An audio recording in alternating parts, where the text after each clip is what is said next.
RAB ১ Uttara ঢাকাইয়ের অধিনায়ক lieutenant colonel Mohammad Zahidul করিম পিএসসির পক্ষ হতে অসহায় দুস্থ হতদরিদ্র ছিন্নমূল এবং শীতার্তদের মাঝে শীতবস্ত্র বিতরণের কর্মসূচি হাতে দেওয়া হয়েছে। অন্যান্য বছরের ন্যায় এই বছরেও শীতের তীব্রতা ও শৈত্যপ্রবাহের কারণে দেশের অনেকেই শীত বস্ত্রের অভাবে অনেক কষ্টে দিন যাপন করে। এই তীব্র শীতে অসহায় দুস্থ হতদরিদ্র ছিন্নমূল এবং শীতার্তদের শীতের কষ্ট লাঘবে আভিযানিক কাজের পাশাপাশি মানবিক সহায়তার অংশ হিসেবে কম্বল নিয়ে অসহায় হতদরিদ্র ছিন্নমূল এবং শীতার্তদের পাশে দাঁড়িয়েছে র্যাব 1।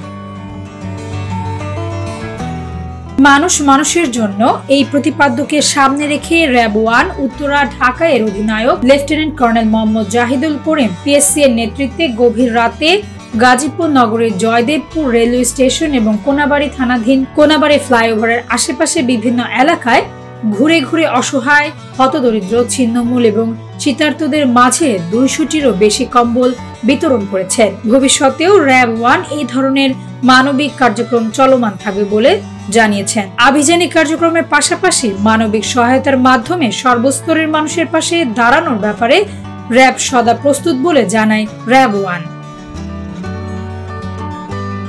তাসনুবা ঐশী, ভোরের পাতা।